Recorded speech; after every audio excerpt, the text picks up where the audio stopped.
Rubber তাপের অপরিবাহী পদার্থ। আচ্ছা, একটা বইতে। হ্যাঁ, তো এর পরে যেটা কতটা পর্যন্ত হয়েছিল আগের ক্লাসে, দৈর্ঘ্য প্রসারণ গুণাঙ্ক হয়েছিল, তাই তো? দৈর্ঘ্য প্রসারণ গুণাঙ্ক হয়েছিল। এরপরে হবে কি ক্ষেত্র প্রসারণ গুণাঙ্ক, ঠিক আছে?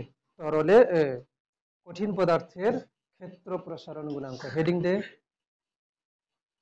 কঠিন পদার্থের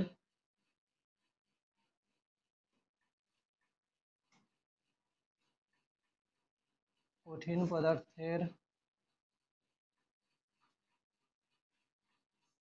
ক্ষেত্র প্রসারণ গুণাঙ্ক। তাহলে সংজ্ঞা কি হবে? আগের মতোই হবে, তাই না? সংজ্ঞাটা হচ্ছে কি, দৈর্ঘ্য প্রসারণ গুণাঙ্কের যেমন সংজ্ঞা হয়েছিল সেরকমই সংজ্ঞা হবে, ঠিক আছে? কি সংজ্ঞা হবে না, লেখ কোনো কঠিনের উষ্ণতা, কোনো কঠিন পদার্থের উষ্ণতা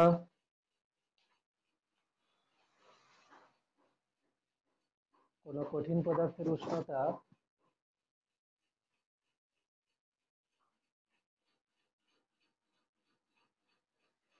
1 ডিগ্রি বৃদ্ধি করলে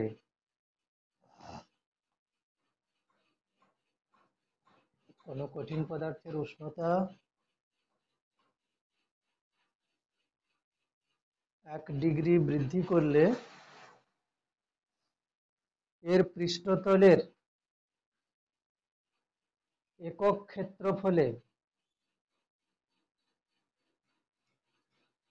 ক্ষেত্রফলে যে পরিমাণ ক্ষেত্রফল বৃদ্ধি হয়, যে পরিমাণ ক্ষেত্রফল বৃদ্ধি হয়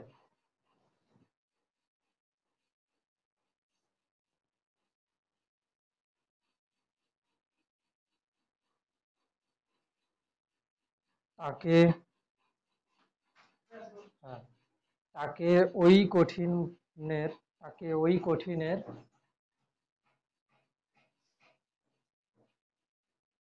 তাকে ওই কঠিনের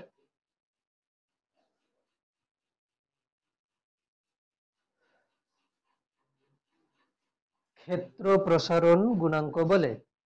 তাকে ওই কঠিনের ক্ষেত্র প্রসারণ গুণাঙ্ক বলে। তাহলে মানেটা কি হচ্ছে, ধর এরকম একটা কঠিন পদার্থ আছে, যার হচ্ছে কি প্রথমে ক্ষেত্রফল কত আছে, যার প্রথমে ক্ষেত্রফল আছে A1। এ মানে কি এরিয়া। প্রথমে ক্ষেত্রফল আছে A1, θ1 ডিগ্রি সেন্টিগ্রেড উষ্ণতায়। এর ক্ষেত্রফল আছে কত না A1, ঠিক আছে? এখন এর উষ্ণতা বৃদ্ধি করতে এর ক্ষেত্রফল হয়ে গেল কত না A2, তাই না? এর উষ্ণতা কত করা হয়েছে, θ2 ডিগ্রি সেন্টিগ্রেড।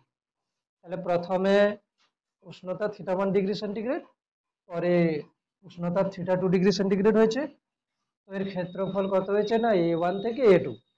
সংজ্ঞা কি বলছে না, কোনো কঠিনের 1 ডিগ্রি সেন্টিগ্রেড উষ্ণতা বৃদ্ধি করলে তার একক ক্ষেত্রফলে যে ক্ষেত্রফলের বৃদ্ধি হয় তাকে ক্ষেত্র প্রসারণ গুণাঙ্ক বলে। এখন ক্ষেত্রফল বৃদ্ধি হয়েছে কত না A2 - A1। কততে বৃদ্ধি হয়েছে না 1 ডিগ্রি সেন্টিগ্রেড, 1 ডিগ্রি উষ্ণতা বাড়াতে হবে। উষ্ণতা বেড়েছে কত না θ2 - θ1। 1 ডিগ্রি উষ্ণতা বাড়াতে হবে মানে কি, এটা দিয়ে ভাগ করতে হবে। তাহলে কি হবে না মানে θ2 - θ1 ডিগ্রি সেন্টিগ্রেড উষ্ণতা বৃদ্ধিতে এত হয়েছে, 1 ডিগ্রিতে 1 ডিগ্রি বৃদ্ধিতে মানে কি হবে, এটা ভাগ হয়ে যাবে, θ2 - θ1। এটা হলো। আর কি বলেছে, একক ক্ষেত্রফলে কত ক্ষেত্রফল। প্রথমে ক্ষেত্রফল ছিল কত A1, তাহলে A1 ক্ষেত্রফলের বৃদ্ধি হয়েছে এটা। তাহলে একক ক্ষেত্রফলে কত বৃদ্ধি হয়েছে, A1 দিয়ে ভাগ করতে হবে, এটা হয়ে যাবে কি ক্ষেত্র প্রসারণ গুণাঙ্ক মানে বিটা, ঠিক আছে? যেমন দৈর্ঘ্য প্রসারণ গুণাঙ্ক কি এসেছিল, প্রথমে দৈর্ঘ্য ছিল কত L1, θ1 ডিগ্রি সেন্টিগ্রেড উষ্ণতাতে। পরে দৈর্ঘ্য হয়েছে কত না L2, θ2 ডিগ্রি সেন্টিগ্রেড উষ্ণতাতে। তাহলে সেক্ষেত্রে আলফা আমরা কি লিখেছিলাম, আলফা লিখেছিলাম কত না দৈর্ঘ্যের বৃদ্ধি বাই প্রাথমিক দৈর্ঘ্য আর হচ্ছে কি উষ্ণতার বৃদ্ধি। এবারে কি এদের একক কি হবে, যেমন এর একক এর একক কি হবে? Degree centigrade to the power -1, ঠিক আছে? বা degree Fahrenheit two the power -1 হতে পারে ফারেনহাইটে যদি লিখি, অথবা কেলভিন টু দি পাওয়ার -1 হতে পারে যদি কেলভিনে লিখি। কেন না, এখানে ক্ষেত্রফলের বৃদ্ধি বাই ক্ষেত্রফল, ক্ষেত্রফলের একক আর ক্ষেত্রফলের একক কি হবে? কেটে যাবে। নিচে আছে কি? উষ্ণতার একক। তাহলে নিচে যদি ডিগ্রি সেন্টিগ্রেড হয় তাহলে কি হবে? Degree centigrade to the power -1, ওটা উপরে উঠলে এরকম করে হচ্ছে, ঠিক আছে? আর আগের দিন যেমন বলেছিলাম যে আলফা এফ সমান কত লিখেছিলাম? 5/9, 5/9 আলফা সি, আর হচ্ছে আলফা কে সমান আলফা সি। মানে কি হচ্ছে? সেন্টিগ্রেড স্কেলে যদি দৈর্ঘ্য প্রসারণ গুণাঙ্কের মান দেওয়া থাকে তাহলে তার সাথে 5/9 গুণ করলে ফারেনহাইট স্কেলের দৈর্ঘ্য প্রসারণ গুণাঙ্ক পাবো। আর সেন্টিগ্রেড স্কেলে যা দৈর্ঘ্য প্রসারণ গুণাঙ্ক আছে কেলভিন স্কেলেও তাই হবে।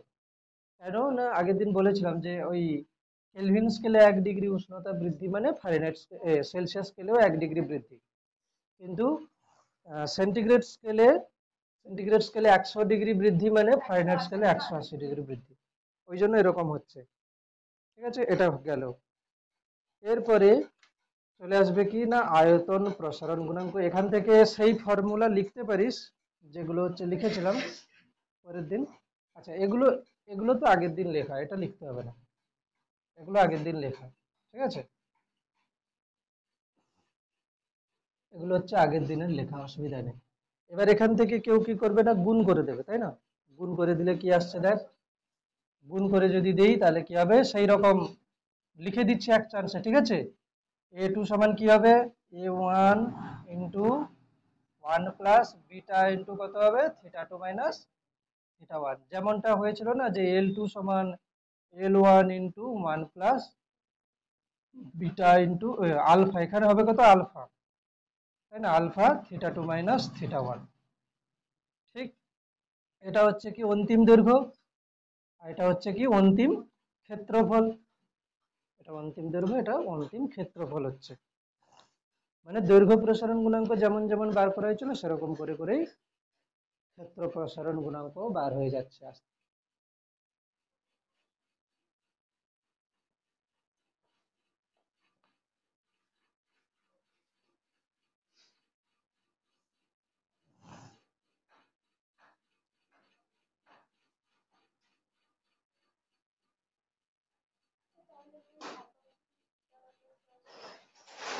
এটা এর মাত্রা, হ্যাঁ, মাত্রা হচ্ছে মাত্রা তাপমাত্রার মানে উষ্ণতার মাত্রা কি হয়? উষ্ণতার মাত্রাকে আমরা থিটা লিখি, ঠিক আছে?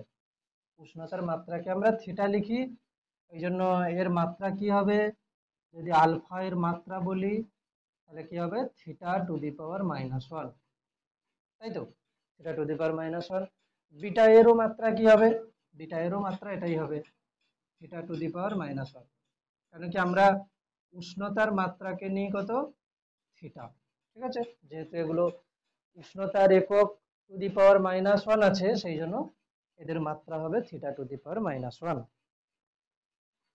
বইতে কি মাত্রা লেখা আছে?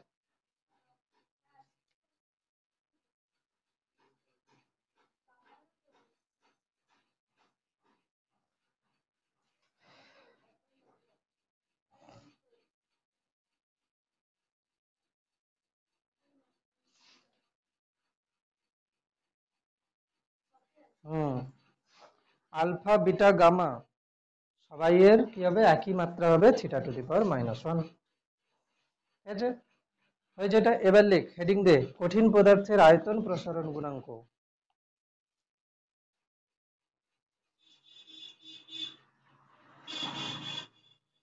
কঠিন পদার্থের আয়তন প্রসারণ গুণাঙ্ক।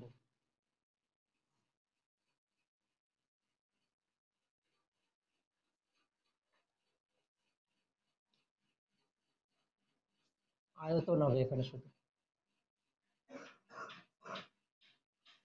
হ্যাঁ, কঠিন পদার্থের আয়তন প্রসারণ গুণাঙ্ক, ঠিক আছে? কি লিখবি? কোন কঠিন বস্তুর উষ্ণতা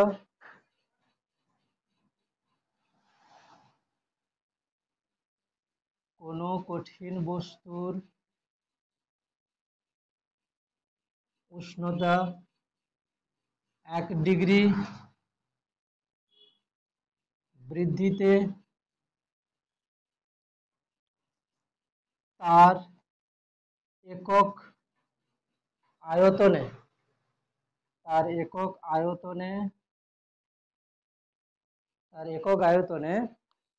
আয়তনের যে পরিমাণ বৃদ্ধি ঘটে,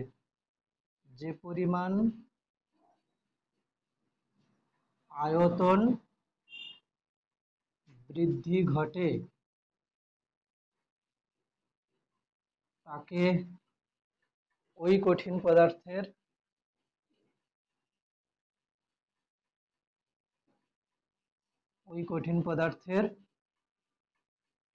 আয়তন প্রসারণ গুণাঙ্ক বলে। তাহলে কি হলো, কোনো কঠিন বস্তুর উষ্ণতা 1 ডিগ্রি বৃদ্ধিতে তার একক আয়তনে যে পরিমাণ আয়তনের বৃদ্ধি ঘটে তাকে হচ্ছে কি বলে, ওই কঠিন পদার্থের আয়তন প্রসারণ গুণাঙ্ক বলে। আমি যেমন বলছি, ধর এটা হচ্ছে কি, প্রথমে একটা কঠিন পদার্থ ছিল, ঠিক আছে, এরকম একটা কঠিন পদার্থ ছিল, এর এখন উষ্ণতাটা কত না, θ1 ডিগ্রি সেন্টিগ্রেড সাপোজ, ঠিক আছে, এর উষ্ণতা কত, θ1 ডিগ্রি সেন্টিগ্রেড, এর আয়তন এখন কত আছে, V1। এবার এর উষ্ণতা বাড়াতে এর হচ্ছে কি হবে না, আয়তনটা বেড়ে গেছে, ঠিক আছে, এর এখন উষ্ণতা কত, θ2 ডিগ্রি সেন্টিগ্রেড, এর আয়তন কত, V2। তাহলে আমি যদি বলি যে আয়তন বৃদ্ধি হয়েছে কত, V2 মাইনাস V1, আয়তন বৃদ্ধি হয়েছে। এবার কি বলেছে না, কঠিন বস্তুর উষ্ণতা 1 ডিগ্রি বৃদ্ধিতে, উষ্ণতা কত বৃদ্ধি হয়েছিল, θ2 মাইনাস θ1, তাই না, তাহলে কি বলবো, θ2 মাইনাস θ1 উষ্ণতা বৃদ্ধিতে আয়তন বৃদ্ধি হয়েছে, এটা 1 ডিগ্রি বৃদ্ধিতে আয়তন কত বৃদ্ধি হবে, এটাকে দিয়ে ভাগ করতে হবে, θ2 মাইনাস θ1, ঐকিক নিয়ম হয়েছে। আর কি বলেছে, তার একক আয়তনে যে পরিমাণ আয়তন বৃদ্ধি ঘটে, আমি কি বলবো যে V1 আয়তনে আয়তন বৃদ্ধি হয়েছে V2 মাইনাস V1, তাহলে একক আয়তনে আয়তন বৃদ্ধি হবে কত, মানে V1 দিয়ে ভাগ করতে হবে। তাহলে কি হবে অ্যাকচুয়ালি, এখানে হবে কি না, আয়তন বৃদ্ধি বাই প্রাথমিক আয়তন গুণিতক উষ্ণতা বৃদ্ধি, এটাকে আমরা কি বলবো, গামা, ঠিক আছে, এটাকে আমরা কি বলবো, গামা। যেমন হচ্ছে দৈর্ঘ্য প্রসারণ গুণাঙ্ক, ক্ষেত্র প্রসারণ গুণাঙ্ক, ঠিক আছে, দৈর্ঘ্য প্রসারণ গুণাঙ্ক যারা ছিলিস না একবার বলে দিচ্ছি, দেখ দৈর্ঘ্য প্রসারণ গুণাঙ্ক কেমন হবে, দৈর্ঘ্য প্রসারণ গুণাঙ্ককে আমরা আলফা বলি, সেক্ষেত্রে কেমন হয় না, দৈর্ঘ্যের বৃদ্ধি বাই প্রাথমিক দৈর্ঘ্য ইন্টু উষ্ণতা বৃদ্ধি, যেমন হচ্ছে, ঠিক আছে। আর ক্ষেত্র প্রসারণ গুণাঙ্ক একটু আগে বললাম, ক্ষেত্র প্রসারণ গুণাঙ্ক কি হবে না, ক্ষেত্রফলের বৃদ্ধি A2 মাইনাস A1 বাই প্রাথমিক ক্ষেত্রফল ইন্টু উষ্ণতা বৃদ্ধি, ঠিক আছে, এরকম করে করছে সবাইকে তিনটে। এরও একক কি হবে, এরও একক হবে কি, degree centigrade to the power -1। কেন, এদিকে তাকা, এই দেখ এগুলো সবার একক হবে কত, degree centigrade to the power -1 বা degree Fahrenheit two the power -1। কেন না, এই যে দেখ এখানে হচ্ছে কি আয়তনের বৃদ্ধি, মানে কি এর একক কি হবে, আয়তনের একক, নিচেও কি হবে আয়তনের একক, দুটো আয়তনের একক কেটে গেল, তাহলে থাকবে কত, উষ্ণতার একক। এখানেও ঠিক, এখানেও দৈর্ঘ্যের একক কেটে যাবে, উষ্ণতার একক থাকবে। মানে এদের সবার একক কি হচ্ছে, একক হচ্ছে কি, একক হচ্ছে degree centigrade to the power -1, বা যদি কেউ ফারেনহাইটে নেয় তাহলে degree Fahrenheit two the power -1 বা কেলভিন টু দি পাওয়ার -1, ঠিক আছে। ব্যাস, 2-3 মিনিটে আগের ক্লাসের মোটামুটি যতটুকু হয়েছিল একটু জিস্ট করে বলে দিয়েছি, যাতে অসুবিধা না হয়, ঠিক আছে। এটা টুকে নেয় তাড়াতাড়ি সবাই।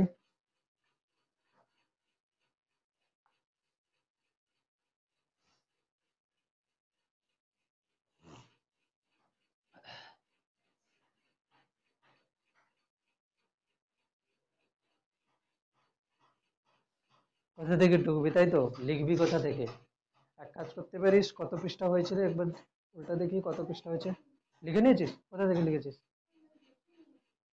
না না মানে কাল আগের দিন যেগুলো লেখা হয়েছে লিখে নিয়েছিস, ওইটা বলছি যে কত পৃষ্ঠা লেখা হয়েছে, কত পৃষ্ঠা ছেড়ে দিয়ে আজকে থেকে লিখতে শুরু কর, ঠিক আছে। আচ্ছা এবার দেখ, এদের আলফা বিটা গামার মধ্যে একটা সম্পর্ক আছে, ঠিক আছে? আলফা বিটা গামার মধ্যে একটা সম্পর্ক আছে, মানে আলফা অনুপাত বিটা অনুপাত গামা সমান কত হবে? 1:2:3। মানে কি, ধর কোনো কঠিন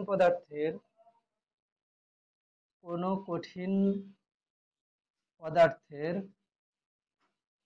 দৈর্ঘ্য প্রসারণ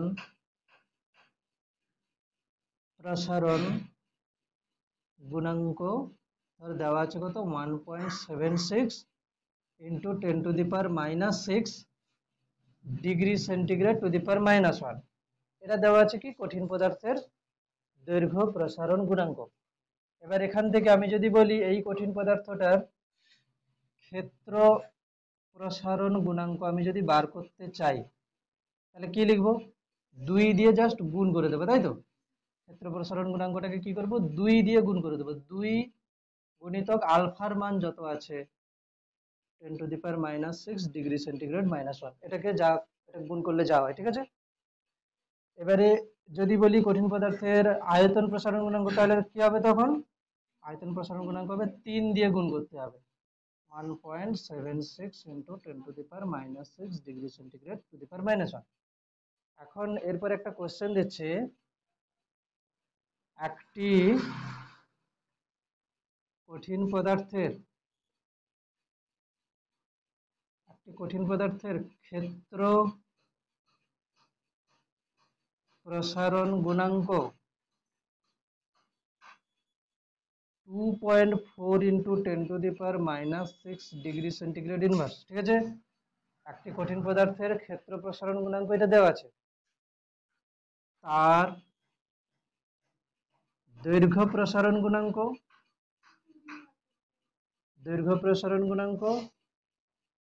ও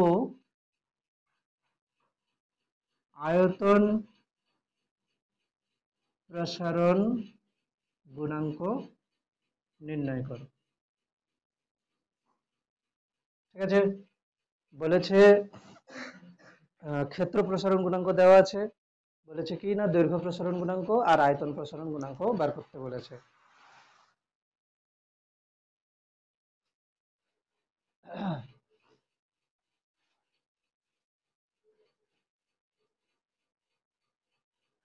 এখান থেকে আমরা কি সম্পর্ক পাচ্ছি? যে বিটা সমান কত হবে? 2 আলফা, তাই না? বিটা সমান কি হবে? 2 আলফা। অনুপাত দেখে বোঝা যাচ্ছে যে বিটা মানে আলফার যে মান দেওয়া থাকবে, বিটা পেতে গেলে তার সঙ্গে 2 গুণ করে দিতে হবে। আর গামা সমান কি দেওয়া আছে? গামা সমান দেওয়া আছে কত? 3 আলফা, তাই না?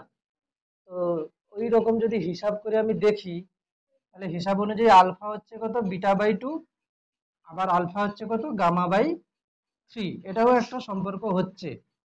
এবার এখানে কি দেওয়া আছে? বিটা দেওয়া আছে, তাই না? বিটা যদি দেওয়া থাকে তাহলে আলফা কত হবে? আলফা হবে β/2। ক্ষেত্র প্রসারণ গুণাঙ্ক দেওয়া আছে, তাহলে কত হবে? 2.4 ইন্টু 10⁻⁻6/2 করলে কত হচ্ছে? এটা করলে হচ্ছে 1.2 into 10⁻⁻6 degree centigrade to the power -1। এবারে যেই আলফা বেরিয়ে গেল, তখন আয়তন প্রসারণ গুণাঙ্কটা কিভাবে আসবে? 3 করে দেব, মাল্টিপ্লাই করে দেব 3, তাই না? তাহলে তখন হচ্ছে কি যে আয়তন প্রসারণ গুণাঙ্কটা হয়ে যাবে কত? এর আয়তন প্রসারণ গুণাঙ্ক মানে গামা, আয়তন প্রসারণ গুণাঙ্ক মানে গামা হয়ে যাবে কত? 3 alpha, 3 into 1.2 into 10⁻⁻6 degree centigrade to the power -1। তো এটা হবে কত? 3.6 into 10⁻⁻6 degree centigrade to the power -1, ঠিক আছে?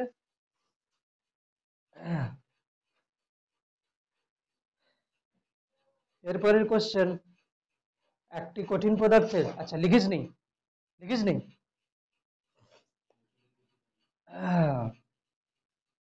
আচ্ছা কারোর থেকে লিখে নে, কেউ একজন বল তো, একজন বল লিখে নে, কে লিখেছিস? আচ্ছা লেখ কোশ্চেনটা লেখ। একটি কঠিন পদার্থের ক্ষেত্র প্রসারণ গুণাঙ্ক একটি কঠিন পদার্থের ক্ষেত্র প্রসারণ গুণাঙ্ক, ঠিক আছে, একটি কঠিন পদার্থের ক্ষেত্র প্রসারণ গুণাঙ্ক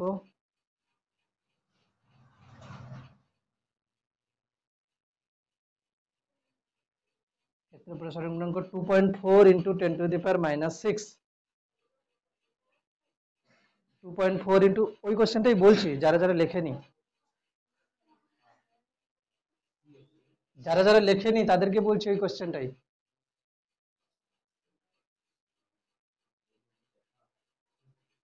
কে কে লিখিসনি, কে লিখিসনি? শুধু ও লিখেনি? হ্যাঁ, আর কে লিখেনি আগের কোশ্চেনটা?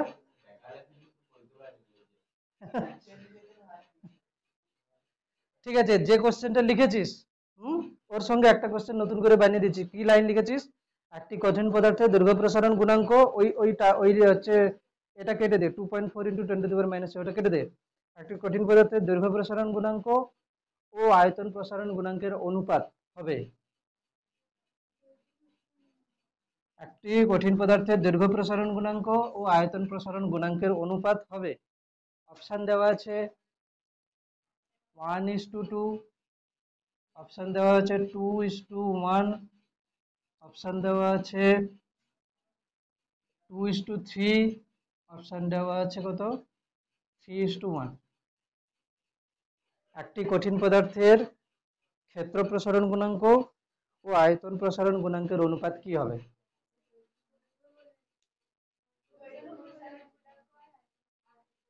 ওটা বলেছি, একটি কঠিন পদার্থের দৈর্ঘ্য প্রসারণ গুণাঙ্ক ও আয়তন প্রসারণ গুণাঙ্ক, দৈর্ঘ্য প্রসারণ গুণাঙ্ক ও আয়তন প্রসারণ গুণাঙ্ক। তাহলে কিছু একটা পাল্টে দেই, কোনটা পাল্টাবো? এটাকে করে দেই 1:3, এটাকে করে দিই 3:1, এটাকে করে দিচ্ছি 3:2। ব্যাস, এবার কর দেখি কোনটা হবে। দৈর্ঘ্য প্রসারণ গুণাঙ্ক, আয়তন প্রসারণ গুণাঙ্ক 1:3 হবে এটা, তাই তো? এরপরের কোশ্চেন লিখ, পিতলের দৈর্ঘ্য প্রসারণ গুণাঙ্ক, এটা বইতে আছে যদিও, পিতলের দৈর্ঘ্য প্রসারণ গুণাঙ্ক,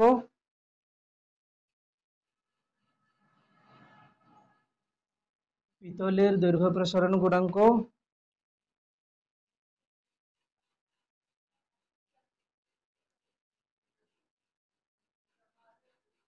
19 গুণিতক, পিতলের দৈর্ঘ্য প্রসারণ গুণাঙ্ক 19 গুণিতক 10⁻⁻6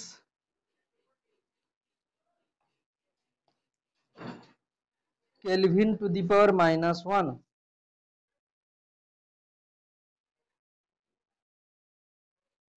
ঠিক আছে, বলতে কি বোঝায়?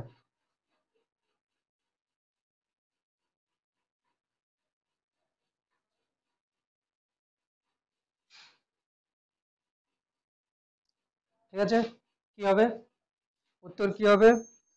লেখ যে পিতলের দৈর্ঘ্য প্রসারণ গুণাঙ্ক এত বলতে বোঝায় যে, এরকম লিখতে হবে প্রথমে, পিতলের দৈর্ঘ্য প্রসারণ গুণাঙ্ক 19 গুণিতক 10⁻⁻6 কেলভিন টু দি পাওয়ার -1 বলতে বোঝায় যে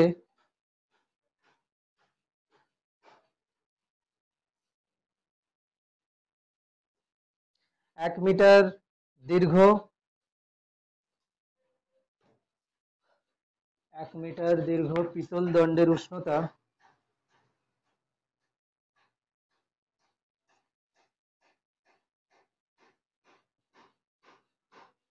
পিতল দণ্ডের উষ্ণতা 1 কেলভিন বৃদ্ধি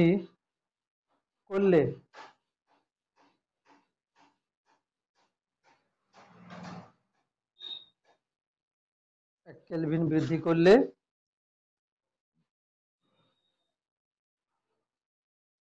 দণ্ডটির দৈর্ঘ্য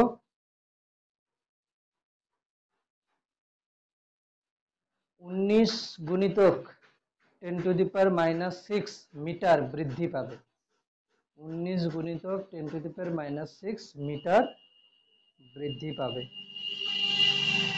ঠিক আছে,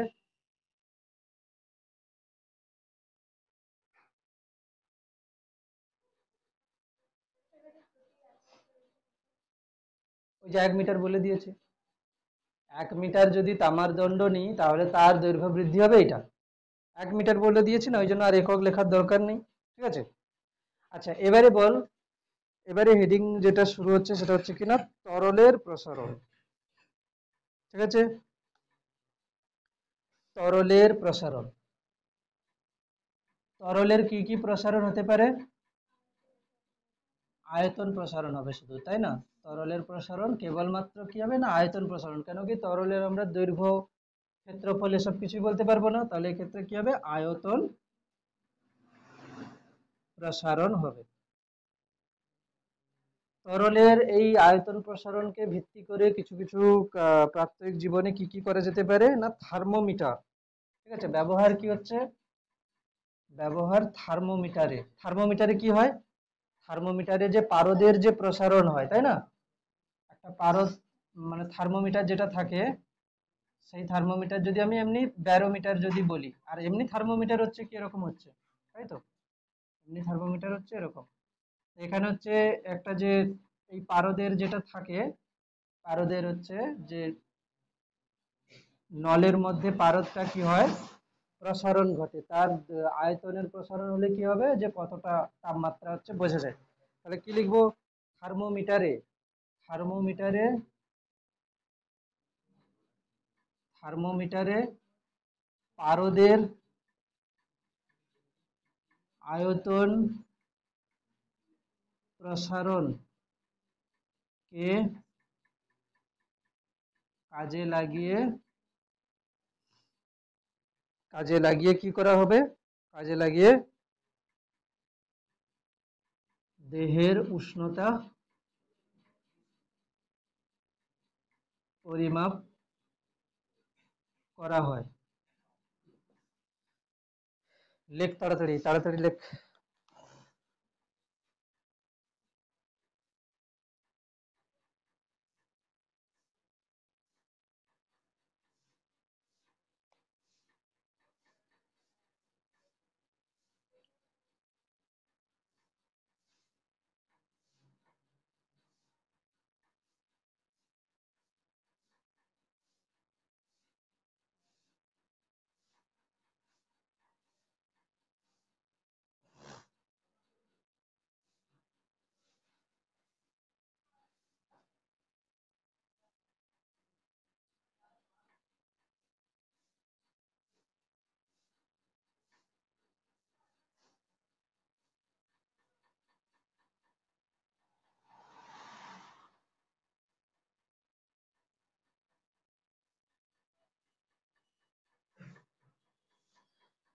তরলের প্রসারণ যখন করা হবে ক্যালকুলেশন, ক্যালকুলেশন একটু মানে জটিল রকমের হয়। ঠিক আছে, কেন জটিল রকমের হয়, এই কারণে আমরা তরলকে রাখি কোথায়, আমরা তরলকে রাখি কোথায়, কোনো পাত্রে। দেখ এখানে হচ্ছে কিরকম, তরলকে রাখছি কোথায়, কোনো পাত্রে রেখেছি। ঠিক আছে, এরকমই রেখেছি পাত্র, এই পাত্রটা এরকমই আছে, পাত্রটাতে রেখেছি, হয়েছে। এখন এই পাত্রে, এই পাত্রে প্রথমে তরল ছিল কত, এইরকম। ঠিক আছে, এই পাত্রটা, এখন এটা হচ্ছে কি θ1 ডিগ্রি সেন্টিগ্রেড উষ্ণতা। এখন একে যদি উত্তপ্ত করা হয় তাহলে কি হবে, এখানে ধর আমি দেখছি কত, এটা θ2, এটা প্রথমে ছিল কত, এটা প্রথমে ছিল আমি ধরে নিচ্ছি কত না V1, বা এটা V1 ধরে নিচ্ছি। ঠিক আছে, V1, V1 বলতে এর আয়তনটা V1।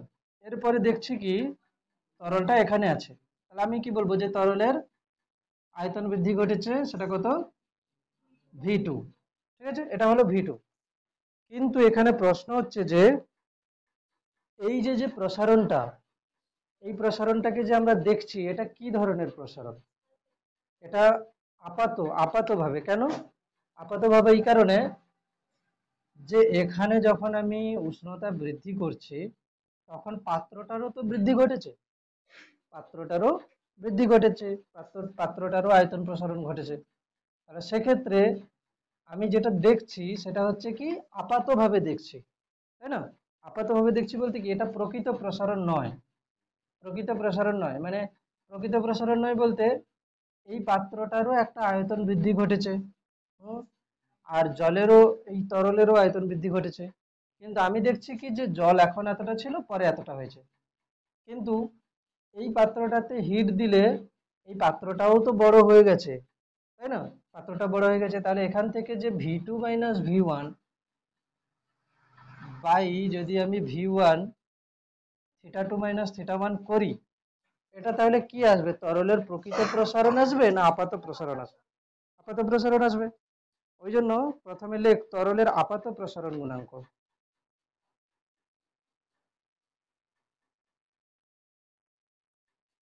ঠিক আছে, তরলের আপাত প্রসারণ গুণাঙ্ক।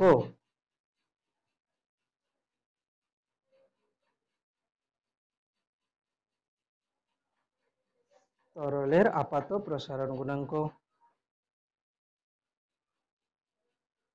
তো সেখানে লেখ যে কোন তরলের উষ্ণতা একক পরিমাণ বৃদ্ধি করলে, কোন তরলের উষ্ণতা একক পরিমাণ বৃদ্ধি করলে, কোন তরলের উষ্ণতা একক পরিমাণ বৃদ্ধি করলে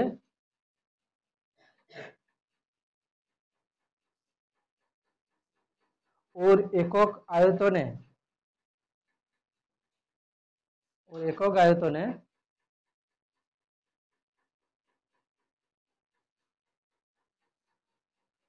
যে পরিমাণ আপাত প্রসারণ ঘটে, যে পরিমাণ আপাত প্রসারণ ঘটে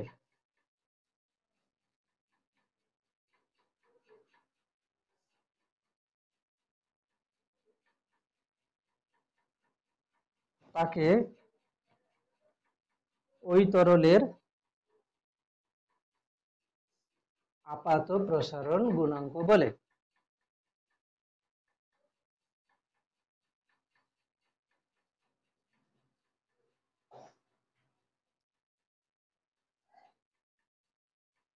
তাহলে কি বললাম? কোন তরলের একক পরিমাণ উষ্ণতা বৃদ্ধি করলে ওর প্রতি একক আয়তনে যে পরিমাণ আয়তনের, যে পরিমাণ আপাত প্রসারণ ঘটে, আয়তনের যে পরিমাণ আপাত প্রসারণ ঘটে তাকে কি বলবো? তরলের আপাত প্রসারণ গুণাঙ্ক বলে। ঠিক আছে, অসুবিধা নেই। তাহলে এখানে কি হচ্ছে? এখানে প্রথমে যে আয়তনটা সেটা হচ্ছে কত? V1। পরে যে আয়তনটা V2 হয়েছে এটা কিন্তু আপাত আয়তন। ঠিক আছে, তো এই জন্য এখানে V2 - V1/V1 × θ2 - θ1 এটাকে কি বলবো?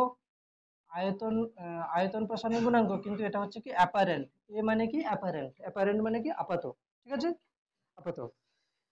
তো এখান থেকে আমি কি লিখতে পারবো? এখান থেকে আমি যেমন ক্যালকুলেশন করে এখান থেকে আমি V2 লিখে দেবো, মানে আপাত আয়তন সমান কি হবে? প্রাথমিক আয়তন ইন্টু 1 প্লাস কি হবে? Gamma apparent θ2 - θ1। তাহলে এটা কি হলো? এটা হচ্ছে কি আপাত আয়তন, এটা হচ্ছে কি আপাত আয়তন। ঠিক আছে, আপাত আয়তন, আপাত অন্তিম আয়তন, যদিও এটা অন্তিম আয়তন সমান এটা হচ্ছে কি প্রাথমিক আয়তন গুণিতক আপাত আয়তন প্রসারণ গুণাঙ্ক, তাই না? প্রসারণ গুণাঙ্ক, গামা অ্যাপারেন্ট মানে আপাত আয়তন প্রসারণ গুণাঙ্ক, আর এটা হচ্ছে কি উষ্ণতার বৃদ্ধি।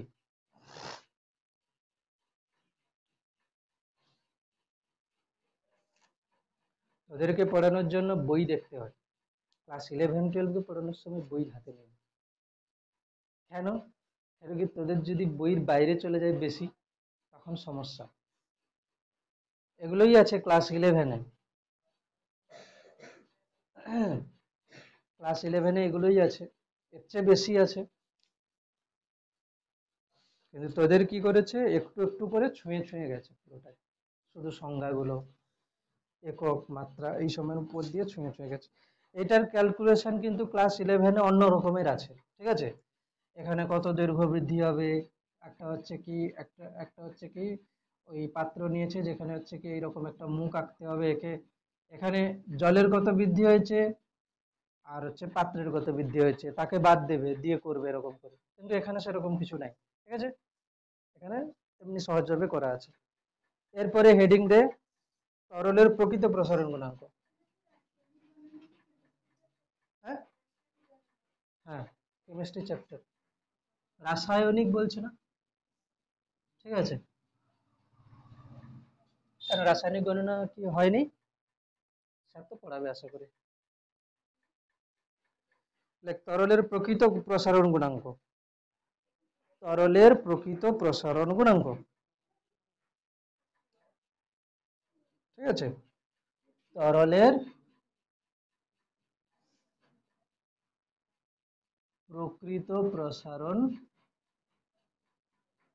গুণাঙ্ক কি লিখবো? কোন তরলের উষ্ণতা একক পরিমাণ বৃদ্ধি করলে, কোন তরলের উষ্ণতা একক পরিমাণ বৃদ্ধি করলে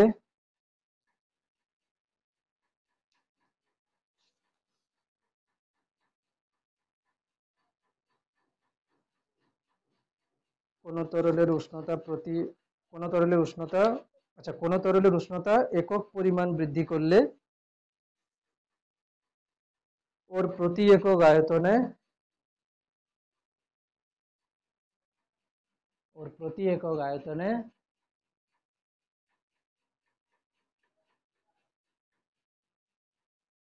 আয়তনে যে পরিমাণ প্রকৃত প্রসারণ ঘটে, হ্যাঁ, ওর প্রতি একক আয়তনে,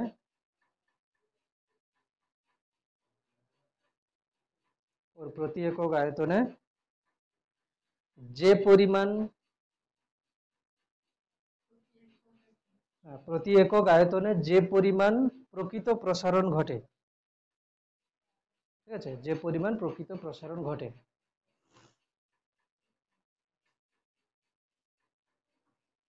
যে পরিমাণ প্রকৃত প্রসারণ ঘটে তাকে তরলটির প্রকৃত প্রসারণ গুণাঙ্ক বলে। তাহলে ওখানে কি আপাত প্রসারণ গুণাঙ্ক আর প্রকৃত প্রসারণ গুণাঙ্কটা কি? শুধু ওখানে বলবো কি আপাত প্রসারণ ঘটে, যে পরিমাণ আপাত প্রসারণ ঘটে, আর এখানে লিখে দেবো কি যে পরিমাণ প্রকৃত প্রসারণ ঘটে। এখন আমি কি করব, যে প্রথমে আয়তন ছিল কত V1, পরে তরলের প্রকৃত আয়তন যেটা হয়েছে, মানে পাত্রে যদি না রাখতাম, অন্য জায়গায় রাখতাম, তাহলে প্রকৃত যে আয়তনটা সেটা হচ্ছে কি ভি রিয়াল, যদি আমি বলি তাহলে কত হবে ভি রিয়াল মাইনাস V1। তাহলে এটা হবে কি প্রকৃত আয়তন কত প্রসারণ ঘটেছে, এটা হচ্ছে কি প্রাথমিক আয়তন, আর এটা হচ্ছে কি উষ্ণতা বৃদ্ধি। এটাও গামা হবে, কিন্তু এটা হবে কি গামা রিয়াল, আর আর মানে কি গামা রিয়াল, ঠিক আছে? তাহলে কি হচ্ছে গামা রিয়াল মানে প্রকৃত প্রসারণ গুণাঙ্ক সমান কি হবে? প্রকৃত অন্তিম আয়তন মাইনাস প্রাথমিক আয়তন বাই প্রাথমিক আয়তন ইন্টু উষ্ণতা বৃদ্ধি। তাহলে এখান থেকে কি লিখবো? প্রকৃত অন্তিম আয়তন কি হবে? প্রাথমিক আয়তন ইন্টু 1 প্লাস প্রকৃত প্রসারণ গুণাঙ্ক θ2 মাইনাস θ1, θ2 মাইনাস θ1।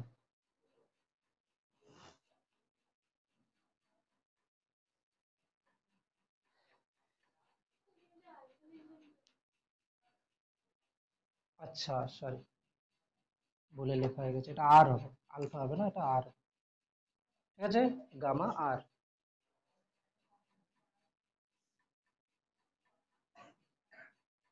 এগুলো গামা, ঠিক আছে?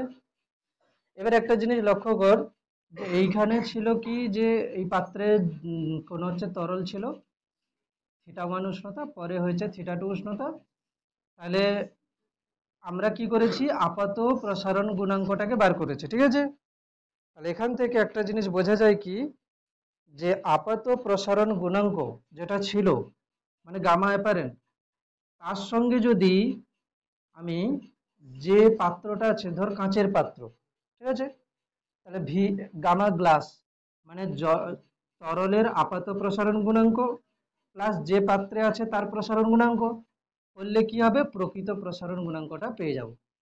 কেন কি শুধু আপাতটা তো নিলে হবে না, আপাত প্রসারণ গুণাঙ্ক যত হয়েছে তার সঙ্গে আমাকে পাত্রের প্রসারণটাও নিতে হবে, ঠিক আছে? মানে কি আমি যদি বলি, এমনি যদি বলি যে ধর এটা হচ্ছে কি পাত্রটার যেটা উচ্চতা আছে, যদি এরকম করে সহজ করে বলি, পাত্রটার পাত্রটার হচ্ছে কি যদি উচ্চতা ধর কত ছিল, 5 সেন্টিমিটার ছিল, উত্তপ্ত করলে এর উচ্চতা কত, 7 সেন্টিমিটার হলো। দেখ মানেটা দেখ, 7 সেন্টিমিটার হলো, ঠিক আছে? এবারে আমি যদি বলি প্রথমে 5 সেন্টিমিটারে জল ছিল পুরোটা, এখন 7 সেন্টিমিটার, আচ্ছা এটা হচ্ছে কি 5 সেন্টিমিটার দাগে জল ছিল, ঠিক আছে। আর পাত্রটা বৃদ্ধি ধরো 2 সেন্টিমিটার হয়েছে, আমি ধরলাম পাত্রের বৃদ্ধি কত 2 সেন্টিমিটার হয়েছে। এখন জল দেখাচ্ছে কত, জল দেখাচ্ছে 8 সেন্টিমিটারে। এর মানে কি, যদি আমি পাত্রের বৃদ্ধিটাকে না ধরি তাহলে জলের বৃদ্ধি কত আমি বলবো 3। হুম, কিন্তু পাত্রও কত বৃদ্ধি হয়েছে 2, ঠিক আছে। তাহলে জলের বৃদ্ধিটা 3, মানে এটা জলের কি ধরনের বৃদ্ধি, আপাত আপাত বৃদ্ধি। পাত্রের বৃদ্ধি কত 2, তাহলে আপাত বৃদ্ধি সঙ্গে পাত্রের যে বৃদ্ধি যোগ করলে তবে গিয়ে এটা পাবো। তবে এখানে বৃদ্ধিটাকে আমরা যোগ করে যেটা পাবো সেটা কিন্তু প্রসারণ গুণাঙ্কতে চলে আসবে, গামা গুলো, ঠিক আছে, চলে আসবে। কেন কি নিচের গুলো তো সব সমান, এটা এর নিচে যা ছিল আপাত প্রসারণ গুণাঙ্কের নিচেও এটাই ছিল, ঠিক আছে। ওগুলো সব কেটে যাবে, কেটে গিয়ে এরকম চলে আসবে। তাহলে আপাত প্রসারণ গুণাঙ্ক আপাতত হয়েছে। এবারে গ্যাসের প্রসারণ আছে, এক্সপানশন অফ গ্যাস।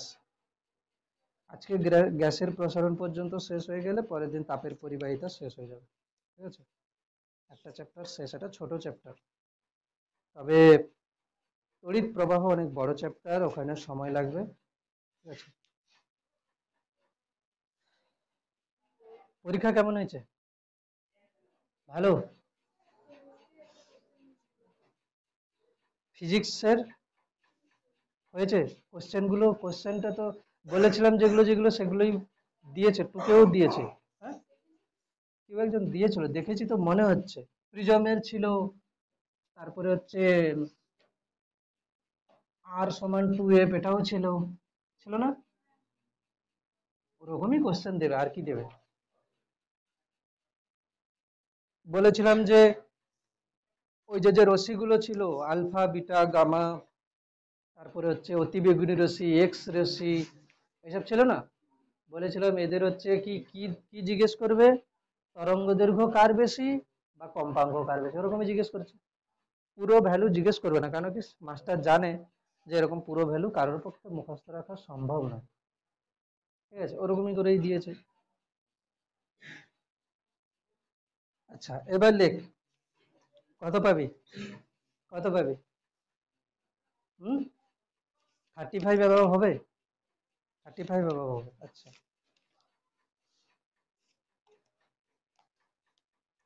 লেখ গ্যাসের প্রসারণ।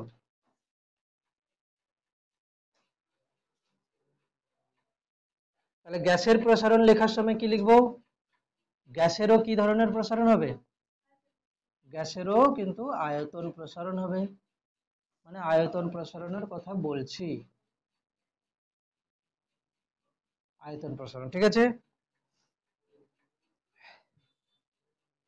এবারে আমি আগের দিন প্রথম দিন বলেছিলাম যে কঠিন কঠিন এরকম লিখেছিলাম, কঠিন, তরল, আর হচ্ছে কিনা গ্যাসীয়। তার মধ্যে লিখেছিলাম যে কার প্রসারণ সবচেয়ে বেশি হবে, গ্যাসের, ঠিক আছে। কেন কি গ্যাসের কণাগুলোর মধ্যে যে আকর্ষণ বল মানে বন্ধন যেটা, সেটা অনেক দুর্বল হয়, ঠিক আছে। ফলে কি হবে, একে উত্তপ্ত করলে কি হবে, এরা চারদিকে বেশি করে ছড়িয়ে যাবে, সে তুলনায় কঠিনের সবচেয়ে কম, তরলের আরো কম, ঠিক আছে। আচ্ছা, কঠিনের সবচেয়ে কম, তরলের হচ্ছে কঠিনের চেয়ে বেশি, গ্যাসের আরো বেশি। আচ্ছা এবারে এখানে কি কি আছে, কঠিন তরল পদার্থ, গ্যাসীয় পদার্থের হচ্ছে আয়তন প্রসারণ গুণাঙ্ক হচ্ছে, আচ্ছা গ্যাসের যে আচরণ সেটা 3টি চলরাশির উপর নির্ভর করবে, তাই তো, চাপ, আয়তন আর উষ্ণতা, ঠিক আছে। যে এটার এই তিনটের উপরে কি কি নির্ভর করছে, বয়েলের সূত্র, চার্লসের সূত্র, ঠিক আছে। আর কি, বয়েলের সূত্র আর চার্লসের সূত্র, আর কোনো সূত্র আছে, আর কি সূত্র আছে, অ্যাভোগাড্রোর সূত্র নেই, অ্যাভোগাড্রোর সূত্রও আছে, তাই তো, অ্যাভোগাড্রোর সূত্রও আছে। এবার এখানে আয়তন প্রসারণ গুণাঙ্ক বলতে বেসিক্যালি আমরা কি নেব, যেহেতু এখানে আয়তন যে প্রসারণটা হচ্ছে কার জন্য হচ্ছে, কার জন্য হচ্ছে, চাপের জন্য না উষ্ণতার জন্য, তাহলে উষ্ণতার সঙ্গে আয়তনের যে সম্পর্ক কোন মানে সূত্র থেকে আসবে, বয়েলের না চার্লসের? ওই উষ্ণতার সঙ্গে মানে আয়তনের সঙ্গে উষ্ণতার যে সম্পর্ক, এটা বয়েলের সূত্র থেকে আসবে না চার্লসের সূত্র থেকে আসবে? চার্লসের সূত্র থেকে। চার্লসের সূত্র এবার বল, চার্লসের সূত্র কি ছিল বল?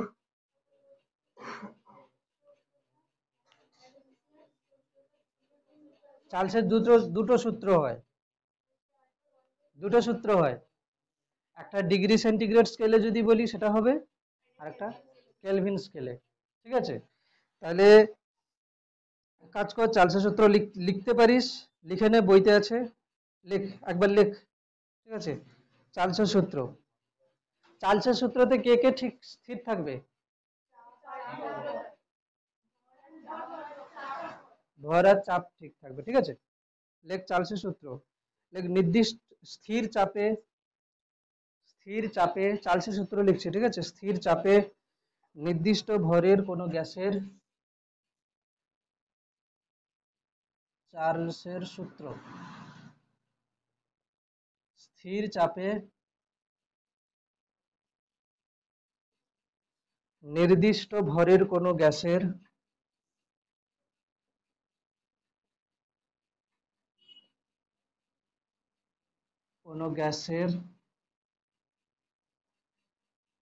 আয়তন প্রতি ডিগ্রি সেন্টিগ্রেড, প্রতি ডিগ্রি সেন্টিগ্রেড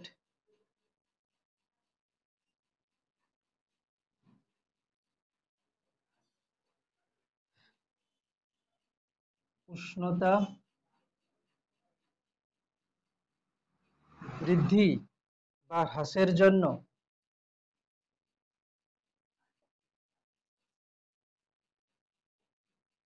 উক্ত গ্যাসের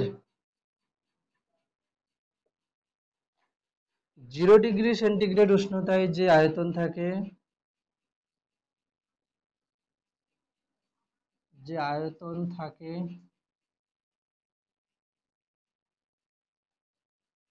তার 1/273 অংশ কি হবে? প্রথমে যদি বৃদ্ধি লিখে থাকি তাহলে বৃদ্ধি হবে, বৃদ্ধি বা হ্রাস পায়। তাহলে কি হলো? স্থির চাপে নির্দিষ্ট ভরের কোনো গ্যাসের আয়তন প্রতি ডিগ্রি সেলসিয়াস উষ্ণতা বৃদ্ধি বা হ্রাসের জন্য, তাহলে কি হচ্ছে, স্থির চাপে নির্দিষ্ট ভরের কোনো গ্যাসের আয়তন, আয়তনটা কি রকম হবে না, প্রতি ডিগ্রি সেলসিয়াস উষ্ণতা বৃদ্ধি বা হ্রাসের জন্য উক্ত গ্যাসের 0 ডিগ্রি সেন্টিগ্রেড উষ্ণতায় যে আয়তন থাকে তার 1/273 অংশ বৃদ্ধি বা হ্রাস পায়। আমি যদি বলি এর 0 ডিগ্রি সেন্টিগ্রেড উষ্ণতাতে এর আয়তন কত আছে না, V0 আমি ধরে নিচ্ছি, তাই তো আছে V0, হ্যাঁ, এই 0 ডিগ্রি সেন্টিগ্রেড উষ্ণতায় আয়তন কত আছে, V0। এবারে আমি যদি বলি এর উষ্ণতা আমি 1 ডিগ্রি বাড়াবো, 1 ডিগ্রি বাড়িয়েছি, তাহলে এর আয়তন কত বেড়ে যাবে? এর আয়তন বেড়ে যাবে কি না, 0 ডিগ্রি সেন্টিগ্রেড উষ্ণতায় যে আয়তন ছিল তার 1/273, এটা বেড়ে যাবে। তাহলে প্রথমে আয়তন ছিল কত, V0, তাই না? প্রথমে আয়তন ছিল V0, তার সঙ্গে এতটা বেড়ে গেল, হলে কি হবে, এটা হচ্ছে কি 1 ডিগ্রি সেন্টিগ্রেড উষ্ণতায় আমি আয়তন ধরে নিচ্ছি, V1 ডিগ্রি সেন্টিগ্রেড উষ্ণতায় আয়তন বলছি। তাহলে এখানে যদি 1 হয় তাহলে এখানে হবে কত, 1। ঠিক আছে, এবারে আমি যদি বলি 2 ডিগ্রি সেন্টিগ্রেড উষ্ণতায়, V2 ডিগ্রি সেন্টিগ্রেড, তাহলে কত হবে, প্রথমে যে আয়তন ছিল বেড়েছে, কত হবে, 2/273। এরকম করে করে আমরা কি লিখতে পারি, T ডিগ্রি সেন্টিগ্রেড উষ্ণতায় বা থিটা, থিটা ডিগ্রি সেন্টিগ্রেড উষ্ণতায় আমরা কি লিখতে পারি, যে ভি থিটা সমান কত হবে না, V0 প্রথমে যে আয়তন ছিল V0 প্লাস কত হবে, V0 ইন্টু কত হবে, থিটা/273, থিটা/273। এখান থেকে কি কি কমন আসবে, V0টা কমন চলে আসবে, V0 হোল ইন্টু 1 প্লাস থিটা/273, এটা হচ্ছে কি ভি থিটা। এটা হলো চার্লসের সূত্রের সেন্টিগ্রেড স্কেলে যে ফর্মটা হচ্ছে সেটাই।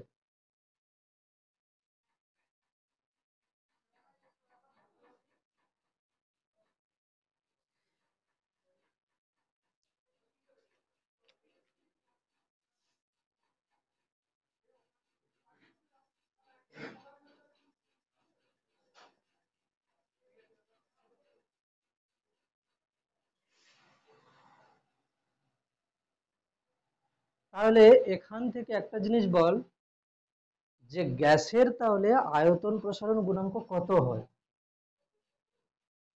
এইখানে একটা জিনিস লক্ষ্য করে দেখ, আমরা যখন বারবার লিখছিলাম যে গামা সমান, লিখছিলাম তো গামা, গামা সমান বলছি, যখন আমরা লিখছিলাম যে V2 সমান, এরকম লিখছিলাম না, যে V2 সমান V1 whole into 1 plus gamma θ2 minus θ1, এরকম করে লিখছিলাম না। এখানে কি লেখা হচ্ছে বলতো, এখানে লেখা হচ্ছে ভি থিটা, মানে কি, এটা হচ্ছে অন্তিম আয়তন। এখানে ভি, এখানে V2 মানে অন্তিম আয়তন ছিল, এখানে ভি থিটা মানে অন্তিম আয়তন। V0 মানে কি, এটা প্রাথমিক আয়তন, তাই না। 1 প্লাস 1/273, এই থিটা মানে কি, থিটা মানে অ্যাকচুয়ালি উষ্ণতা বৃদ্ধি। কেন, প্রথমে উষ্ণতা ছিল কত, 0, পরে উষ্ণতা হচ্ছে কত, থিটা। প্রথমে উষ্ণতা কত ছিল, 0 ডিগ্রি সেন্টিগ্রেড, পরে উষ্ণতা হচ্ছে কত, θ ডিগ্রি সেন্টিগ্রেড, তাহলে বৃদ্ধি কত হলো, বৃদ্ধি হলো কত, থিটা মাইনাস 0 করলে কত হচ্ছে, থিটা। তাহলে এটা কিন্তু উষ্ণতা বৃদ্ধি। হিসাব অনুযায়ী এটাকে দেখতে এরকম লাগছে না, এটা অন্তিম আয়তন, এখানেও এটা অন্তিম আয়তন, শুধু এটাকে আমরা V2 দিয়ে প্রকাশ করেছিলাম, এখানে ভি থিটা দিয়ে। এখানে V0 মানে কি ছিল, প্রাথমিক আয়তন, এখানে V1 মানে প্রাথমিক আয়তন, এটা হচ্ছে কত, V0 মানে এখানে প্রাথমিক আয়তন, মানে 0 ডিগ্রি সেন্টিগ্রেড উষ্ণতা। তাই যদি হয়, এখানে গামা মানে কোনটা, অ্যাকচুয়ালি 1/273, ঠিক আছে, ওটাই বলতে হবে।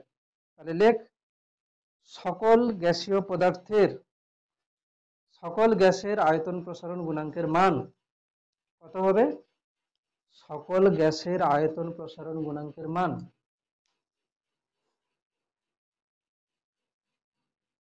সকল গ্যাসের আয়তন প্রসারণ গুণাঙ্কের মান 1/273 degree centigrade to the power -1।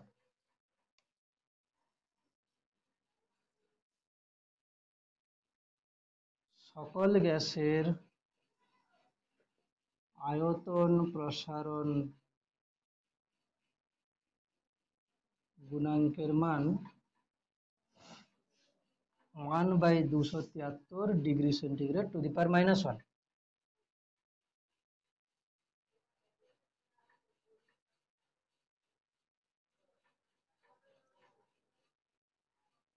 এখানে যদি আমি গামাকে লিখতে চাইতাম, কিরকম লিখতাম, যে V theta equals to V0 into V0 θ/273। তো এটাকে যদি আমি লিখতাম, যে কিভাবে লিখতাম, যে V theta minus V0 equals to V0 into θ/273 লিখতাম। তো তারপরে কি লিখতাম, যে 1/273টাকে রেখে দিতাম এই সাইডে, এখানে লিখতাম কত, V theta minus V0 by V0 into theta. এর মানে কি, এর মানে যে 0 ডিগ্রি সেন্টিগ্রেড উষ্ণতার আয়তন এটা ছিল, এটা হচ্ছে আয়তন বৃদ্ধি, আর এটা হচ্ছে কি, উষ্ণতা বৃদ্ধি। তাহলে গ্যাসের আয়তন প্রসারণ গুণাঙ্কের সংজ্ঞাটা একটু আলাদা রকমের হবে। লেখ, গ্যাসের আয়তন প্রসারণ গুণাঙ্ক, এটা সংজ্ঞা লিখছি, গ্যাসের আয়তন প্রসারণ গুণাঙ্ক, গ্যাসের আয়তন প্রসারণ গুণাঙ্ক। এইখানে লেখার সময় দুটো জিনিস শুধু উল্লেখ করতে হবে, কি, যে স্থির চাপে নির্দিষ্ট ভরের গ্যাসের আয়তন। কেন না, চাপ যদি পাল্টে যায় তাহলে গ্যাসের আয়তনও পাল্টাবে। তাহলে তরল বা কঠিন পদার্থের ক্ষেত্রে স্থির চাপ, এই কথাটা ছিল না কেন, না চাপের উপরে তরল বা কঠিন পদার্থের আয়তন কোনোভাবে নির্ভর করছে না, এই জন্য ওখানে লেখার দরকার নেই। কিন্তু যেহেতু গ্যাসের আয়তন চাপের উপর নির্ভর করছে, এই জন্য গ্যাসের বেলা কিন্তু স্থির চাপ কথাটা লিখতে হবে।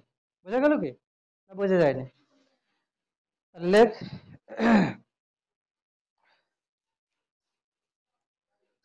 চাপ স্থির রেখে, চাপ স্থির রেখে নির্দিষ্ট ভরের চাপ স্থির রেখে নির্দিষ্ট ভরের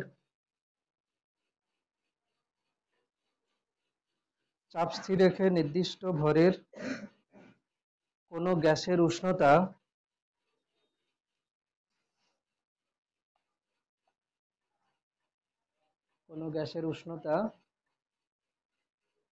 0 ডিগ্রি সেন্টিগ্রেড থেকে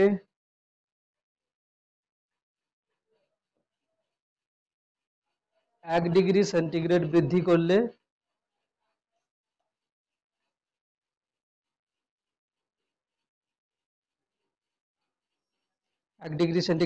করলে এর প্রতি একক আয়তনে আয়তনের যে বৃদ্ধি হয়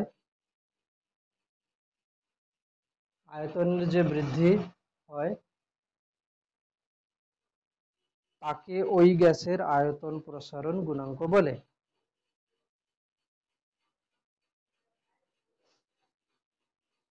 ঠিক আছে,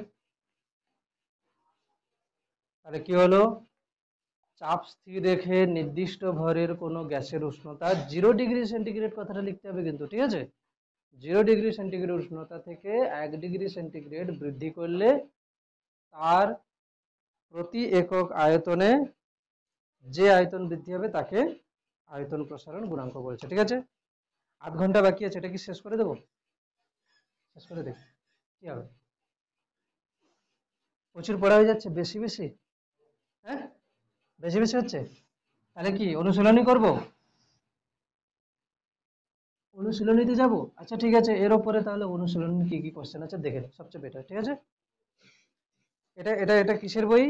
এটা হচ্ছে মাইতি বেরা সাঁতরা। ঠিক আছে, মাইতি বেরা সাঁতরা, তিনজনই তো লিখেছে, তবু সাঁতরার নাম কেন একা? সাঁতরা বেশি লিখেছে, হ্যাঁ, অবদান বেশি নয়, বংশ পরম্পরায় চলছে। ঠিক আছে,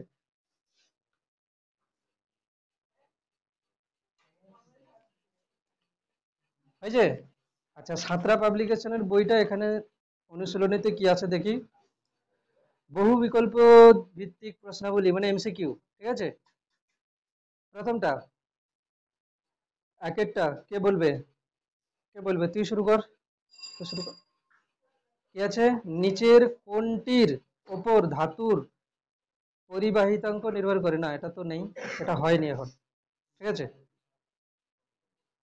আচ্ছা, তিনেরটা হবে, তরলের কত প্রকার তাপীয় প্রসারণ গুণাঙ্ক আছে? তিনেরটা হবে, বলেছে তরলের কত প্রকার তাপীয় প্রসারণ গুণাঙ্ক আছে? হ্যাঁ, আয়তন প্রসারণ গুণাঙ্ক, তরলের কত প্রকার তাপীয় প্রসারণ গুণাঙ্ক আছে। আয়তন প্রসারণ গুণাঙ্ক হচ্ছে, তবে আমরা ওখানে কি লিখছি যে আপাত প্রসারণ গুণাঙ্ক, আর হচ্ছে কি লিখছি প্রকৃত প্রসারণ গুণাঙ্ক, কিন্তু দুটোই তো আয়তন প্রসারণ গুণাঙ্ক হচ্ছে, এই জন্য আমরা এক প্রকারই লিখবো। ঠিক আছে, ওটা আয়তন প্রসারণ গুণাঙ্ককে দুভাগে করেছে, প্রকৃত আর আপাত। বুঝতে পারছিস কি বলছি? তরলের এক প্রকার প্রসারণ গুণাঙ্ক হবে, সেটা হচ্ছে কি আয়তন প্রসারণ গুণাঙ্ক, কিন্তু ওখানে কি করেছে যে আয়তন প্রসারণটাকে দুবার করেছে। কি কি করেছে? আপাত প্রসারণ গুণাঙ্ক আর প্রকৃত প্রসারণ গুণাঙ্ক। আচ্ছা, কোন কঠিনের রৈখিক প্রসারণ গুণাঙ্কের একক কি হবে? Degree centigrade to the power -1, মানে হচ্ছে কি অপশন সি। আচ্ছা, দুই একটা অতি সংক্ষিপ্ত উত্তর ভিত্তিক প্রশ্নাবলী আছে কি? শূন্যস্থান পূরণ, পিতলের দৈর্ঘ্য প্রসারণ গুণাঙ্ক লোহার চেয়ে বেশি, ওখানে একটা ছক আছে। ঠিক আছে, ওখানে একটা ছক আছে, পিতলের দৈর্ঘ্য প্রসারণ গুণাঙ্ক, এই যেটা পেজ নাম্বার 30 তে একটা ছক আছে, পিতলের দৈর্ঘ্য প্রসারণ কত গুণাঙ্ক আছে? 19 গুণিতক 10⁻⁻6, আর লোহার কত আছে? 12 গুণিতক 10⁻⁻6, তার মানে পিতলের বেশি হচ্ছে। ঠিক আছে, তো তোরা এরকম ভাবে মনে রাখতে পারিস, পিতল, লোহা, ইস্পাত, তামা, জার্মান সিলভার, ইনভারের সবচেয়ে কম বলেছিল না? ইনভারের লোহা এবং নিকেলের সংকর ধাতু ইনভারের তাপীয় প্রসারণ ও সংকোচন সবচেয়ে কম হয় বা নগণ্য হয়। ঠিক আছে, এরপরে কোশ্চেন।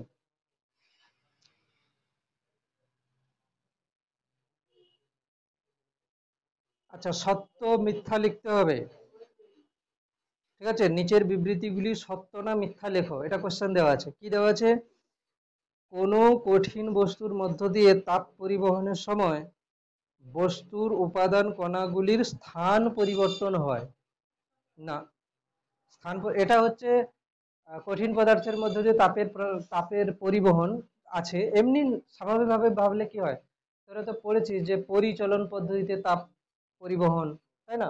বিকিরণ পদ্ধতিতে, আর কি আছে, পরিবহন পদ্ধতিতে। একমাত্র পরিচলন পদ্ধতিতে কি হয়, যে কণাগুলো এক স্থান থেকে এক স্থানে তাপটাকে নিয়ে যায়। পড়েছিস কি পরিচলন পদ্ধতি? ছিল তো। পরিচলন পদ্ধতি বলতে কি না, সূর্যের আলো এসে ধরো পড়লো এখানে, ঠিক আছে, ভূপৃষ্ঠটা উত্তপ্ত হলো, ওই উত্তপ্ত ভূপৃষ্ঠ থেকে তাপগুলো নিয়ে নেবে কই না, কাছে, ভূপৃষ্ঠের কাছে যে কণাগুলো আছে তারা উত্তপ্ত হয়ে কি করে ওপরে উঠে যাবে। আর উপর থেকে কি হবে না, যেগুলো হচ্ছে কি ঠান্ডা এবং ভারী কণা নিচে নেমে আসবে, আবার তারা উত্তপ্ত হয়ে উঠে যাবে, এরকম করে চলতে থাকবে। আর পরিবহন পদ্ধতিতে তাপ যেটা পরিবহন হচ্ছে সেটা কি হয়, কোনো কঠিন পদার্থের মধ্য দিয়ে হয়। সেক্ষেত্রে কি হয় না, কণাগুলোর কোনো স্থান পরিবর্তন হবে না, কিন্তু তাপটা এক জায়গা থেকে আরেক জায়গায় চলে যাবে। এটা হয়নি এখন যদিও। আচ্ছা, 2 নম্বর কে বলবে? 2 নম্বরটা, 2 নম্বরটা তুই বল, এই তুই বল 2 নম্বরটা। কঠিনের দৈর্ঘ্য প্রসারণ গুণাঙ্কের মান সেলসিয়াস ও কেলভিন স্কেলে একই হয়, সত্যি, সত্য না মিথ্যা? সত্য হচ্ছে। কেলভিন স্কেলে আর সেলসিয়াস স্কেলে একই হবে। 3-এরটা কে বলবে? তুই বল 3-এরটা, তুই বল। কোন তরলের প্রকৃত প্রসারণ তরলটি যে পাত্রে রাখা হয় তার প্রসারণের উপর নির্ভর করে। কি হবে? কি করে? তরলের প্রকৃত প্রসারণ কারোর উপর নির্ভর করবে না, কেবলমাত্র তরলের উপর নির্ভর করবে। তরলের আপাত প্রসারণ ওই পাত্রটার উপর নির্ভর করবে, কারণ কি পাত্রটা কত বাড়ছে।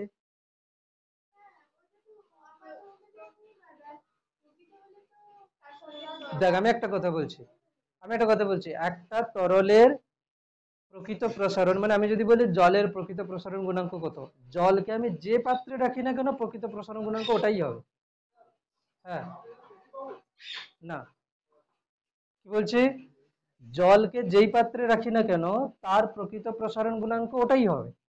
কিন্তু জলকে আমি তামার পাত্রে রেখেছি না স্টিলের পাত্রে রেখেছি না লোহার পাত্রে রেখেছি, তার উপর নির্ভর করবে তরলের আপাত প্রসারণ গুণাঙ্ক। কেন না, তামা যেভাবে বাড়বে সেই অনুযায়ী আপাতভাবে আমি জলটাকে বাড়তে দেখবো, লোহা যেভাবে বাড়বে সেই অনুযায়ী আমি আপাতভাবে জলের প্রসারণটাকে দেখতে পাবো। তাহলে আপাত প্রসারণটা কি হবে, যে পাত্রে রেখেছি তার উপর নির্ভর করবে, প্রকৃত প্রসারণটা কেবলমাত্র ওই তরলের উপর নির্ভর করবে।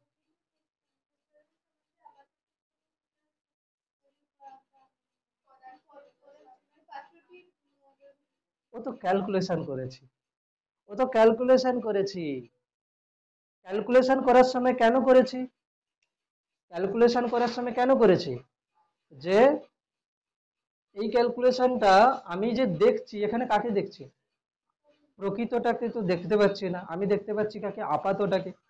আপাত প্রসারণ গুণাঙ্কটাকে আমি দেখতে পাচ্ছি, মানে আমার চোখে যেটা ধরা পড়ছে তার সঙ্গে আমাকে পাত্রের প্রসারণটাকে যদি যোগ করি তাহলে প্রকৃত প্রসারণ গুণাঙ্কটা আসবে। কিন্তু তার মানে এই নয় যে প্রকৃত প্রসারণ গুণাঙ্কটা তরলের মানে হচ্ছে পাত্রের উপর নির্ভর করছে। না, পাত্রের উপর নির্ভর করছে না, এটা ক্যালকুলেশন করার জন্য করছি। জলকে আমি তামার পাত্রে রাখি কি লোহার পাত্রে রাখি কি স্টিলের পাত্রে রাখি, তার প্রকৃত প্রসারণ গুণাঙ্ক যা হয় সেটাই হবে। এবারে বলবি যে তাহলে তাহলে তামার পাত্রে লোহার পাত্রে যে 3 ভাবে আলাদা হয়ে যাবে, তো না, আলাদা হবে না। দেখ, এটা ধর তামার পাত্র আছে, এটা স্টিলের পাত্র আছে, এটা লোহার পাত্র আছে, ঠিক আছে। ধর আমি বললাম তরলের প্রকৃত প্রসারণ গুণাঙ্ক 7 হয়েছে, দেখা গেল তামার যখন রেখেছি তখন আপাত প্রসারণ গুণাঙ্ক এসছে 5, পাত্রের প্রসারণ এসছে 2, 5 + 2 মিলে 7। এর বেলা আপাত প্রসারণ হয়েছে 4, এই পাত্রের প্রসারণ হয়েছে 3, 4 + 3 মিলে 7। এর বেলা হচ্ছে তরলের আপাত প্রসারণ হয়েছে কত 6, আর এই পাত্রের প্রসারণ হচ্ছে 1, 6 + 1 মিলে 7। মানে কি, মানে এখানে যেমন আপাত প্রসারণের মানে হচ্ছে মানে চেঞ্জ হচ্ছে, সেরকম করে পাত্রের প্রসারণও যোগ করে গিয়ে টোটাল কিন্তু এটা সবসময় ঠিক থাকছে। মানে এটাকে কোন পাত্রে রাখছে তার উপর নির্ভর করবে না। বোঝা গেল কি কি বলছি? ঠিক আছে, তাহলে এটা কি হচ্ছে, কোন তরলের প্রকৃত প্রসারণ তরলটি যে পাত্রে রাখা হয় তার প্রসারণের উপর নির্ভর করে। ভুল, মিথ্যা হবে, এটা মিথ্যা। ঠিক আছে, তাহলে এখান থেকে একটা জিনিস কি বোঝা যায়, একটা জিনিস বোঝা যায় কি, যে যে কোনো কোনো গাণিতিক সমীকরণে কোনো রাশি থাকা মানে এই নয় যে ওর উপরে নির্ভর করবে। যেমন আমি যদি বলি, দেখ মিসকনসেপশন কিরকম, আর equals to rho L by, এটা পড়েছিস? এটা পড়েছিস? পড়িসনি? আচ্ছা পড়িসনি। আহ, এটা হচ্ছে, যদি আমি বলিও, দাঁড়া আরেকটা বলছি, পিভি ইজিক্যালস টু এন আর টি, তো এন আর টি। এখানে আমি যদি বলি যে পিভি, আমি যদি বলি যে এখানে আয়তন কার কার উপর নির্ভর করছে, কি বলবে? এখানে আয়তন কার কার উপর নির্ভর করছে? তুই বলবি যে তাপের উষ্ণতার উপর নির্ভর করছে। কেন কি এই রাশিমালাতে উষ্ণতা আছে। চাপের উপরও নির্ভর করছে, মোল সংখ্যার উপরে নির্ভর করছে। আরটাকে কেন ছাড়ছিস? আরও তো এখানে আছে, কেন ছাড়ছিস আরকে? আর তো,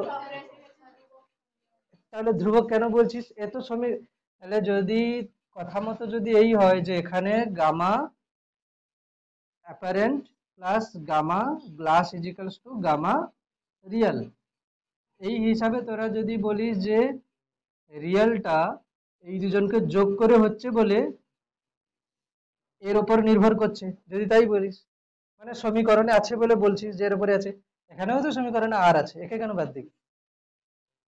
কি, তার মানে এইটা থেকে কি বোঝা গেল যে সমীকরণে থাকলেই তার উপর নির্ভর করবে, এই ধারণা ঠিক নয়।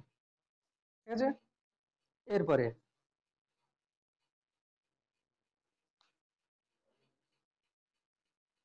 চারেরটা, তামা, ইনভার ও লোহার মধ্যে লোহার রৈখিক প্রসারণ গুণাঙ্ক সর্বনিম্ন না, ইনভারের ইনভারের রৈখিক প্রসারণ গুণাঙ্ক সর্বনিম্ন। আচ্ছা এক কথায় উত্তর দাও, দুয়েরটা কি আছে, এসআই পদ্ধতিতে দৈর্ঘ্য প্রসারণ গুণাঙ্কের একক কি হবে? Kelvin inverse. কেন কি এসআই তে উষ্ণতা কি হয়? কেলভিন। তো এসআই তে দৈর্ঘ্য প্রসারণ গুণাঙ্ক কত হবে? Kelvin inverse. ঠিক আছে, আগের দিন লিখেছিলাম এসআই তে দৈর্ঘ্য প্রসারণ গুণাঙ্ক হবে কত? Kelvin inverse. এরপরে কি আছে, থার্মোমিটারে কোন নীতির প্রয়োগ করা হয়? তরলের আয়তন প্রসারণ। ঠিক আছে, থার্মোমিটারে তরলের আয়তন প্রসারণ প্রয়োগ করা হয়। আচ্ছা, চারেরটা আবার দিয়েছে, তরলের আপাত ও প্রকৃত প্রসারণ গুণাঙ্কের মধ্যে কোনটি তরলের নিজস্ব বৈশিষ্ট্য? এবার দেখ কোশ্চেন, প্রকৃত প্রসারণ গুণাঙ্ক। ঠিক আছে, তরলের আপাত ও প্রকৃত প্রসারণ গুণাঙ্কের মধ্যে প্রকৃত প্রসারণ গুণাঙ্কটা তার নিজস্ব বৈশিষ্ট্য। কঠিন পদার্থের ক্ষেত্রে দৈর্ঘ্য, ক্ষেত্রফল এবং আয়তন প্রসারণ গুণাঙ্কের মধ্যে সম্পর্কটি লেখো। কি হবে? Alpha equals to beta by 2 equals to gamma by 3। Alpha equals to beta by 2 equals to gamma by 3। হয়েছে, নেক্সট কোশ্চেন, সাতেরটা, তাপ প্রয়োগের ফলে তরলের আয়তন প্রসারণের একটি উদাহরণ দাও। ওই তো থার্মোমিটারে পারদের আয়তন প্রসারণ, এটাই লিখে দিবি, আর কি লিখবি? কোন কঠিনের আলফা সমান, আটেরটা বলছি, কোন কঠিনের আলফা সমান 24 × 10⁻⁶ degree centigrade to the power -1 হলে এসআই তে এর মান কত হবে? এটাই হবে, তাই না? এই হ্যাঁ, কেলভিন হবে। বুঝতে পেরেছিস কি বলছি?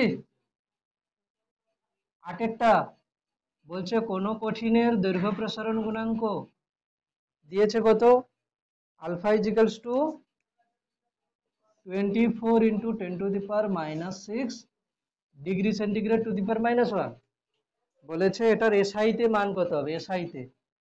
এসআইতে মানে কেলভিন স্কেলে করতে হবে। আমরা কি জানি, আলফা কেলভিন স্কেল সমান আলফা সেলসিয়াস স্কেল। তাহলে এখানে কি হবে, 24 × 10⁻⁻6, শুধু এককটা হয়ে যাবে কত, Kelvin⁻⁻1। ক্লিয়ার? ফারেনহাইট স্কেলে বললে তখন কি হতো, 5/9 দিয়ে মাল্টিপ্লাই করতে হতো।